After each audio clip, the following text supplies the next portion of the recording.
जी sir, data की बात कर लेते हैं।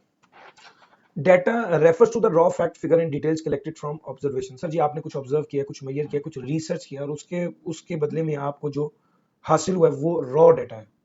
अच्छा, ये डाटा रॉ फॉर्म में होता है, इसको एक्सट्रैक्ट किया जाता है, प्रोसेस किया जाता है ताकि ये इंफॉर्मेशन बन जाए और वो इंफॉर्मेशन यूजेबल होती है फॉर द डिसीजन मेकिंग। तो बुनियादी तौर पे अगर मैं इस बात को ऐसे कहूं कि डाटा जो है उससे इंफॉर्मेशन एक्सट्रैक्ट की जाती है, प्रोसेस करके इंफॉर्मेशन मिलती है और इंफॉर्मेशन को यूजफुल बना दिया जाता है। इंफॉर्मेशन जो है वो यूजफुल होती है for the purpose of decision making.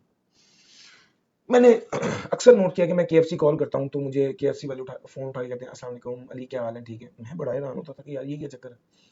मुझे कहते हैं तो फिर आज भी वो थ्रिलर डील ही करनी है। मैं क्या चीज़ है, कहते हैं ऑफिस या घर। मैंने कहा घर ही भिजवा दो। सर, मैं उसे पहले कॉल कर रहा था, उसके पास मेरा डाटा मौजूद था, उसको जब मैंने दोबारा कॉल किया उसे पता है ये अली इमरान है, उसको ये भी पता है कि ये इसका मिजाज क्या है, ये कौन सी चीज़ ऑर्डर करता है, और ये भी पता है कि इसका घर किधर है, ऑफिस का घर का। मैंने उनको एक बार घर में मंगाया, दो बार तीन बार, दो बार उसमें मंगाया तो उसने दो सिस्टम में डाटा फीड कर लिया। द मोमेंट मैं उसको कॉल करता हूँ उसके सिस्टम पे सामने लिखा आ जाता है कि इस बंदे का नाम क्या है, इस बंदे का फोन नंबर, इस बंदे का एड्रेस घर का, इसका इसका एड्रेस ऑफिस का। तो सर, डाटा किस तरह हेल्प कर रहा है मार्केटिंग करने में, किस तरह हेल्प कर रहा है कस्टमर रिलेशनशिप बनाने में, कस्टमर के बिहेवियर को असेस करने में। और फॉर एग्जांपल ये डिजिटल वॉच है और इस वॉच पे मैंने इसको किया हुआ है कि हर 12 घंटे बाद मेरा बीपी चेक करे, और ये हर 12 घंटे बाद डिजिटल वॉच ऑटोमेटिकली मेरा बीपी चेक करती है और मुझे एक मैसेज अलर्ट आ जाता है कि आपका बीपी ये चल रहा है, आपका बीपी ये चल रहा है। उस सारा डाटा इस वॉच में स्टोर हो रहा है। और मैंने ये भी कहा हुआ है कि जिस वक्त बीपी जो है वो 200 से ज्यादा शूट कर जाए तो वो एक अलर्ट जनरेट कर दे कि इस वक्त आपका बीपी ज्यादा चल रहा है। सर, ये ऑटो डाटा की एक्सेस देख रहे हैं, कितनी स्पीड से डाटा जनरेट हो रहा है, डाटा सेव हो रहा है और फिर हम उसको इस्तेमाल कर रहे हैं अपने फायदे के लिए। सर जी, ये बहुत क्रिटिकल रिसोर्स बन चुका हुआ है। एक ये तो मैंने पर्सनल एग्जांपल दी, अब आप थोड़ी सी एग्जांपल ले लीजिए, ऑफिशियल एग्जांपल, कमर्शियल एग्जांपल ले लीजिए। हमारा एक इंस्टीट्यूशन है, इस इंस्टीट्यूशन में बहुत से बच्चे आते हैं और हमने अपने फ्रंट ऑफिसर को कहा हुआ है कि बच्चा एनरोलमेंट कराए या ना करवाए, आपने उससे उसका नाम, उसका पता, उसका फोन नंबर जरूर ले लेना है। ये जो उससे हम नाम, पता, फोन नंबर, इंफॉर्मेशन एक्सट्रैक्ट कर रहे हैं, ये क्या है सर? ये डाटा है।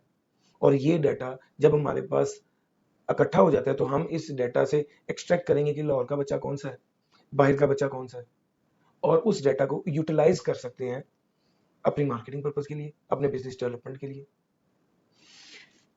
तकरीबन कुछ अर्सा पहले मुझे याद है कि मैं, मेरे दोस्त है, उसकी कपड़े की शॉप है, तो अराउंड 12-14 साल पहले मैं उसके साथ उसकी कपड़े की शॉप पर कुछ देर के लिए कभी बैठ जाता था। तो मुझे याद है अच्छी तरह, जो कस्टमर भी आता था, चाहे वो उससे सेल्स करे या ना करे, वो उसका नेम, एड्रेस और ये सारा डाटा उसके पास होता था। आज वो कोई भी नया प्रोडक्ट लॉन्च करता है तो वो 1 लाख लोगों को अपना मैसेज भेजता है कि ये मैंने नई प्रोडक्ट लॉन्च की है, इसकी ये प्राइस है। तो सर, आपने देखा कि वो डाटा कितना बड़ा रिसोर्स है। और वो जो बात, और ये क्रिटिकल रिसोर्स भी है और इससे डिसीजन मेकिंग में भी हेल्प होती है। ट्रेंड देख लिया, कितना कितने हमारे पास जो कस्टमर है, कितने परसेंट बच्चा यहाँ का है, कितने परसेंट सॉरी कितना परसेंट कस्टमर यहाँ का है लाहौर का, कितने परसेंट कस्टमर आउट स्टेशन का है। तो जैसे हम अपने डाटा के हवाले से बात करें, हम एक इंस्टीट्यूशन में, हमारे पास जो डाटा है, हम जब ईद की छुट्टियां देने लगते हैं तो इस चीज को डिसाइड देखते हैं कितने परसेंट बच्चा लोकल है, कितने परसेंट बच्चा बाहर का है। तो हम 2 दिन पहले छुट्टी देते हैं, क्योंकि हमारा ज्यादातर बच्चा आउटसाइडर होता है और उसको पहले पहुंचना होता है अपने खरीद के हवाले से। तो सर, मैंने बिजनेस का कोई डिसीजन लेना था तो मैंने उस डाटा से हेल्प किया, उस डाटा को यूटिलाइज किया।